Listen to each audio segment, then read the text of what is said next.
মিদনাপুরে তো আরো অনেক ইনস্টিটিউশন বলুন বা আরো অনেক টিউশন টিচার বলুন, এরকম যে প্রথাটা চলছে, তো সেই জায়গা থেকে দাঁড়িয়ে আপনি আপনার ছেলের এডুকেশনের জন্য মানে ক্লাস 11-এর জন্য আপনি বাইন্ড একাডেমিকে কেন চুজ করলেন?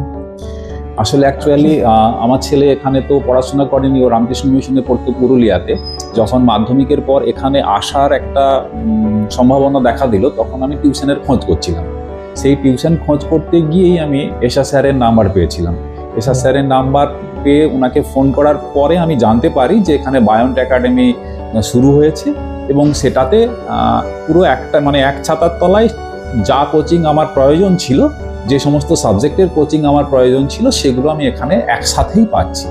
এটা একটা বিষয়। তারপরে স্যারেরা যেগুলো বলেছিলেন যেভাবে কোচিংটা হবে, সেটা মানে একদম টপ ক্লাস লেভেলের কোচিং যেমন হয় আর কি, অল ইন্ডিয়া লেভেলে আমরা যদি দেখি বিভিন্ন বড় বড় জায়গাতে যে কোচিংগুলো চলে, সেগুলোর মতোই প্যারালালি যখন আমি এখানে পেয়ে গেলাম, তখন আর আমি অন্য কোনো টিউশন সেভাবে খোঁজ করিনি, আর আমার কোনো টিউশন এখনো পর্যন্ত ছেলের জন্য লাগেও নি।